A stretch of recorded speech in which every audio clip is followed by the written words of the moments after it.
Vin Diesel thought he was just dropping by his restaurant unannounced, but as he walked past the kitchen, he heard a young waitress sobbing. What she said next, it stopped him in his tracks and changed everything.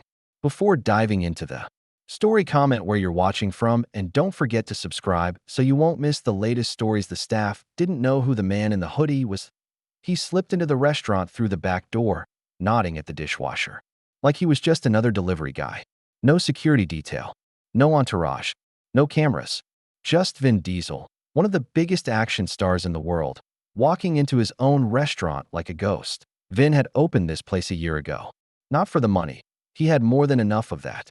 This was about legacy, about giving people good food, good jobs, and good energy. But fame had its downsides. Every time he showed up at the front door, the staff stood straighter, smiled wider, and acted perfect. Too perfect, so every now and then, when the mood hit him, he came in the back way. No warning, no announcement, just a hoodie, some old jeans, and quiet eyes. He didn't need to say a word. Vin moved through the back hallway and into the kitchen. The place was a machine, stainless steel countertops gleaming, pans sizzling, servers weaving through the chaos. The head chef was barking out orders, focused like a general at war. Nobody noticed him, and that was exactly what he wanted. Until something strange happened. From the far end of the kitchen, just past the dry storage room, Vin heard something that made him freeze in place. Crying. Muffled, but raw. Deep, shuddering sobs. The kind you can't fake. He turned his head toward the sound, stepping quietly past a stack of clean plates and through a narrow corridor that led to a small break room behind the pantry. It was a part of the restaurant no customer ever saw until he paused at the door. Inside, a young woman sat hunched on a milk crate, her apron stained, hands trembling. Her face was buried in her palms. Her shoulders shook with every breath. Vin knocked gently. She jolted, wiping her face quickly and trying to stand. I'm sorry. I'll get back to work. It's all right, Vin said softly, lowering his hood. The girl blinked.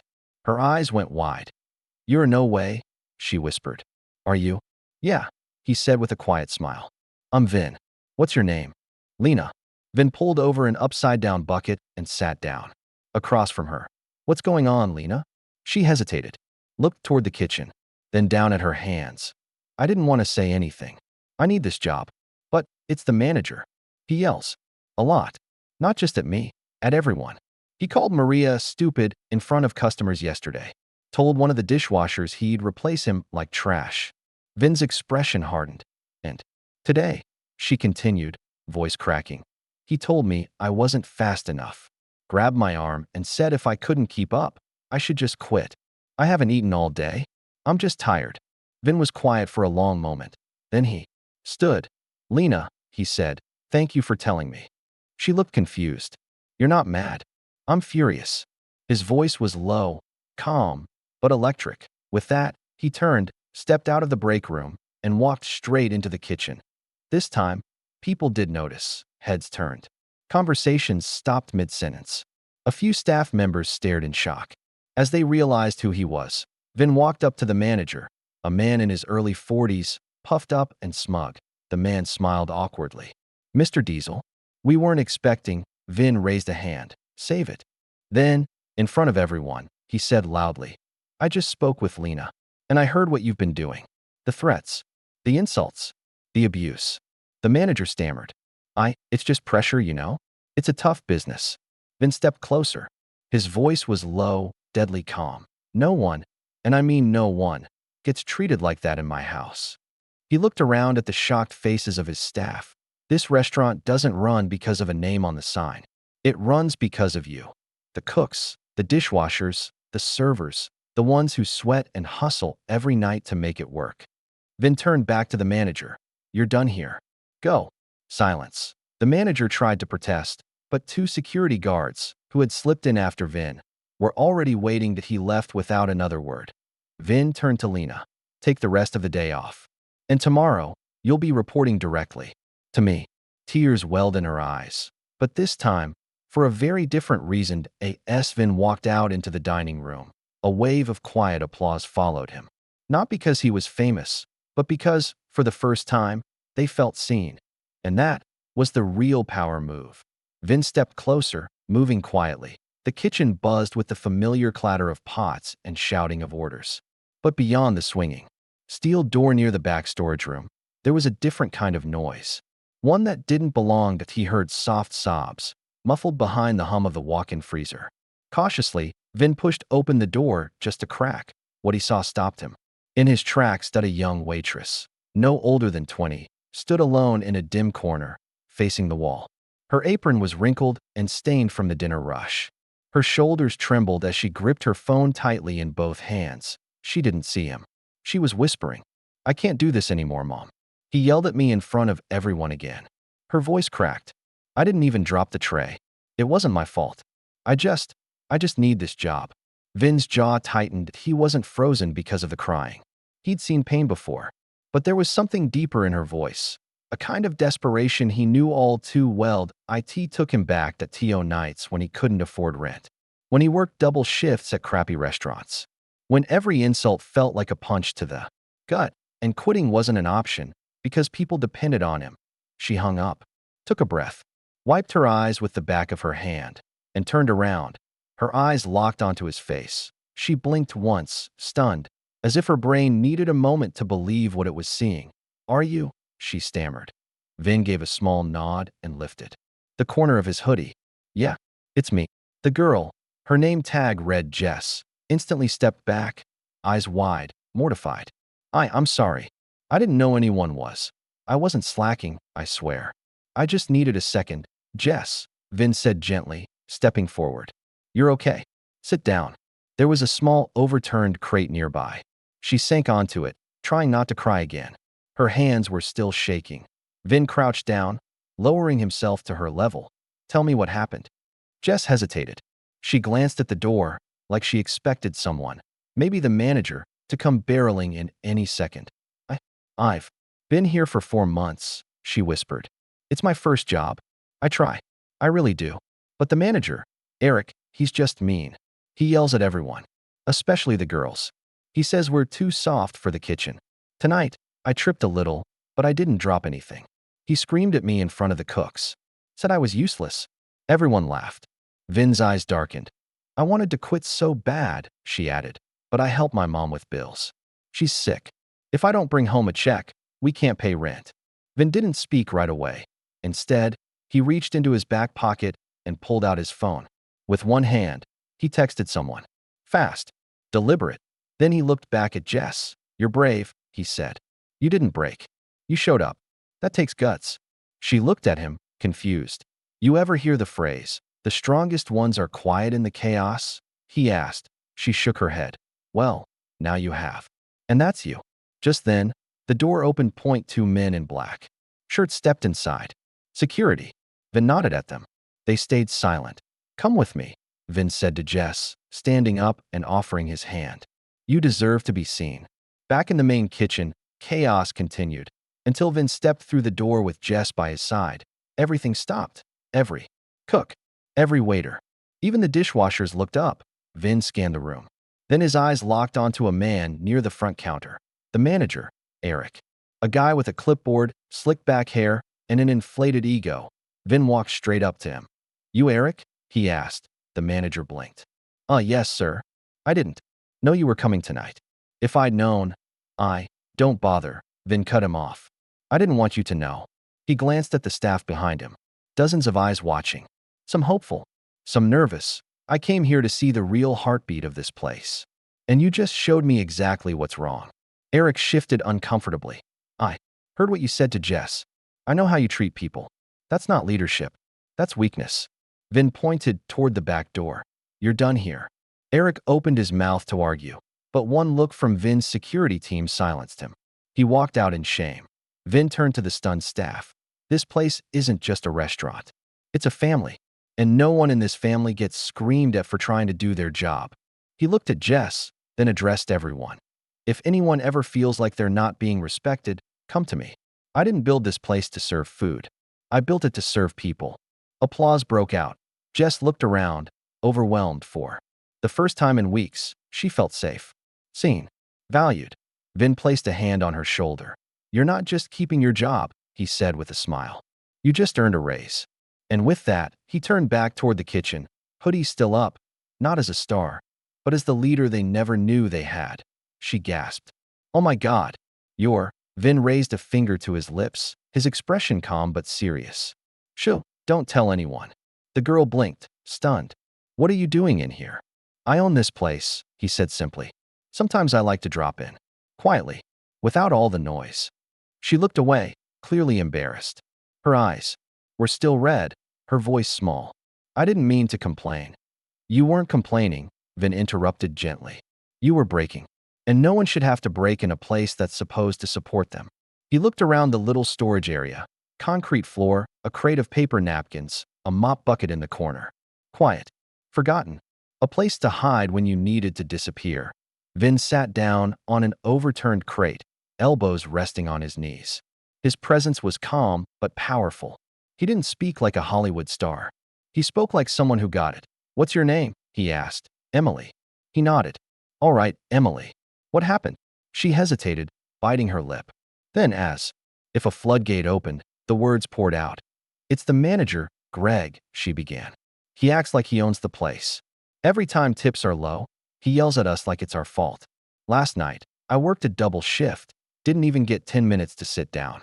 He said if I wanted to rest, I should go home and stay home. Her hands clenched. He makes people cry. The hostess quit last week. Said she couldn't take it anymore. But no one says anything because we all need this job. Vin's face was unreadable. Still, but his eyes, they were burning. Emily looked up, her voice softer now. I don't want to quit. I love working here. I didn't expect it to feel like this. Like we're disposable. Vin nodded. Slowly. I know exactly what that feels like. Emily blinked. You do? Oh yeah, he said.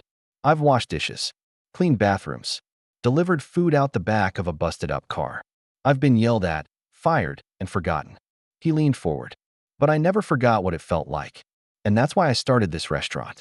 Not to make money, but to build something better. He stood up. Stay here, he said. This is your break. I've got work to do.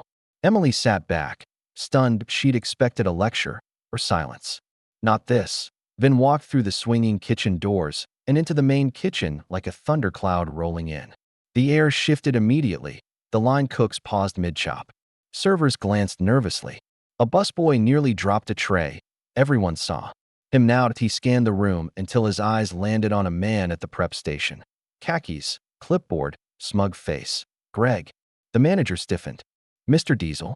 What a surprise. Not a surprise, Vin said flatly. A visit. One that was long overdue. Greg straightened his posture. If I'd known you were stopping by, I'd have. Vin cut him off. I just spoke with Emily. Greg's smile flickered. She told me everything. The yelling, the threats, forcing people into double shifts with no breaks, making them feel small for trying their best. Greg opened his mouth, but Vin kept going. You think this kitchen runs because you bark orders? No. It runs because people like her show up, tired and scared, and still do their best. And you treat them like trash. Greg's voice cracked. I didn't mean to. I don't care what you meant, Vin snapped. I care what you did. He turned to the staff. All of you, listen up. Silence. This place isn't just mine. It's yours. I built it so people could grow here, feel safe here. If that's not happening, then we fix it. Starting now. He looked back at Greg. You're fired. Leave your badge at the door. Greg stood frozen for a second, then slowly turned and walked out, head down, reputation in pieces. Vin took a deep breath, then turned to the team. You don't have to be afraid anymore, he said. If something's wrong, come to me. If you need help, you will get it. And starting today, no one works without proper breaks. No one gets screamed at for doing their job. A ripple of relief washed through the room. Some smiled. Others just exhaled for the first time all night. Then Vin walked back to the little storage room. Emily was still sitting on the crate, unsure whether she should move. That he smiled. You're not in trouble. She stood. What happens now? Now, he said, handing her a clean apron. You finish your break. And tomorrow, you help me train a new floor manager. Her eyes widened. Me? You've got guts, Vince said. That's what this place needs. For the first time that night, Emily smiled. She wasn't just another waitress anymore. She was part of something bigger, and thanks to one unexpected visitor in a hoodie, she finally felt like she belonged. Vin Diesel walked straight into the dining area. No announcement. No lights. No cameras. Just a man in a hoodie with fire in his eyes. At first, people didn't notice. A few glanced up, confused, but then, one by one, the guests recognized him. Forks frozen midair. Conversations halted. The hum of the restaurant faded into stunned silence. Every eye was on him. At the far end of the room, the manager, Greg, stood by the bar, lecturing a young busboy. His voice was sharp, his finger wagging. Until he saw Vin, the color drained from his face. Mr. Diesel, I didn't know you were. Vin raised his hand, not in greeting, but to silence him. I wasn't supposed to be here, Vin said calmly. I was watching. Gasps echoed across the room. Vin turned slightly, pointing toward the kitchen behind him. I just heard one of our servers crying. In the back. Because of how you treat people. Greg stammered. I was just keeping standards. We run a tight ship. Vin stepped forward, slow and deliberate. No, he said flatly. You weren't keeping standards. You were breaking people. The busboy stood frozen, eyes wide, still holding a half-full water jug. Vin glanced at him and gave a small nod of reassurance. Then he turned back to Greg. This restaurant doesn't run on fear. It runs on hardworking people. People who show up tired, hungry, and still give everything they have. You don't yell at them. You don't humiliate them. You lift them up. Vin's voice echoed across the dining room. Not loud, but heavy. Every guest listened. Every employee peeked from behind kitchen doors, quietly leaning in. I started this place, Vin continued, because I know what it's like to be invisible, to hustle for tips, to get shouted at for mistakes when you're already running on empty. He looked around the room. I built this restaurant to give people second chances, not to crush them for making one mistake, not to create a culture of fear. Greg opened his mouth again, searching for something to say, some excuse, some way out. But Vin didn't give him the chance. He turned toward the kitchen, making sure his voice reached the farthest corner. From now on, no more. Silence. If you've been mistreated, if someone's making you feel small, I want to know. Personally, one of the line cooks, a young woman who had worked 60-hour weeks, let out a quiet breath, like the weight of months had just lifted. Another server nodded, her eyes glassy. Vin turned back to Greg. You can clock out, he said calmly. For good. A few staff members gasped quietly. Customers exchanged shocked glances. It was rare to see anyone, let alone a celebrity, stand up so directly, so boldly, for people who rarely got a voice. Greg stood frozen for a moment, then lowered his head and walked out, clipboard still in hand, but stripped of authority. Vin turned to the staff once more. This place is family, he said. Not because we share blood, but because we share the grind, the hustle, the heart. He looked at the busboy, still rooted in place. You okay, kid? The boy nodded slowly. Yes, sir. Vin smiled. What's your name? Jordan. Well, Jordan, Vin said, you did nothing wrong. You're doing great. Keep going. Jordan looked like he'd just won a medal. Vin turned back to the crowd. He wasn't acting. He wasn't performing. This wasn't for PE or IT was real. I may own this place, he said, but it belongs to you. The workers. The people who make this whole thing move. He paused, then added, and as long as my name is on the sign, you'll be treated with dignity. Every shift, every person, every time. Applause erupted. It wasn't staged or forced. It came from the heart, from grateful customers, from staff who finally felt heard. Vin gave a nod to the crowd, then turned and walked back toward the kitchen. As he disappeared through the doors, whispers followed behind him. Was that really Vin Diesel? I've never seen anything like that. He stood up for them, just like that. And in the break room, Emily, the girl who had almost quit that night, wiped her eyes and smiled. Not because she'd met a movie star, but because someone finally saw her. That night, Emily served table 9 again, this time with a smile. Not because she had to, not because someone was watching, but because, for the first time since starting that job, she felt seen, the weight that had lived in her chest for weeks, the pressure, the fear, the silent anxiety that came with every shift had finally lifted. The fear of being scolded for mistakes, of being pushed to the edge with no break, of being invisible, it was gone. and all it took was someone listening. Someone stepping in.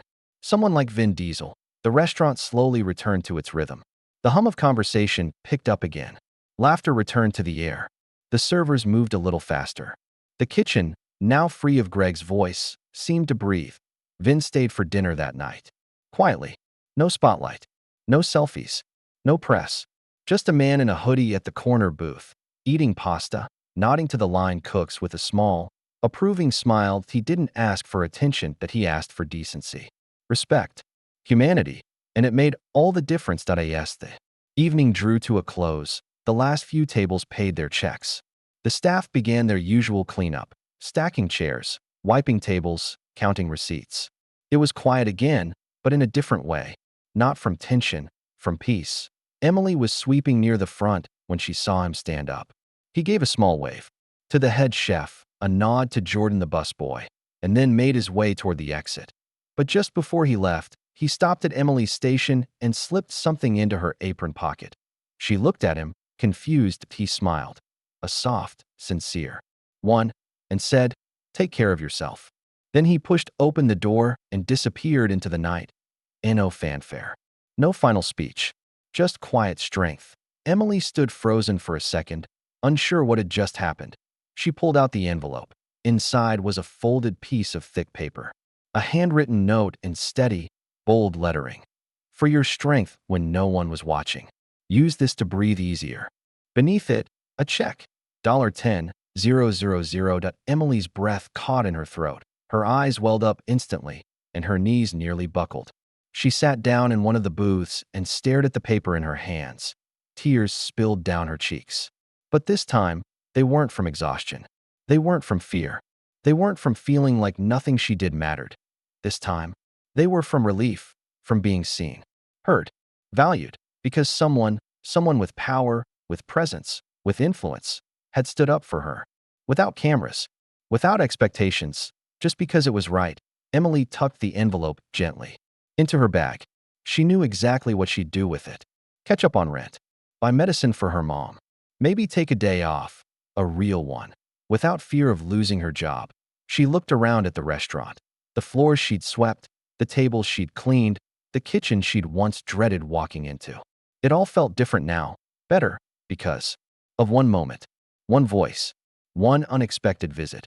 And that someone just happened to be Vin Diesel. Sometimes heroes don't fly in through windows or wear capes. They don't always shout or pose or demand the spotlight. Sometimes they just listen and act, not for applause, but for people. If this story touched you, if you believe in kindness, second chances, and using power to lift others up, don't forget to like, subscribe, and hit that notification bell. Because somewhere out there, someone just like Emily needs to be reminded, you matter. You're not invisible. And someone out there will stand for you. We'll see you in the next one.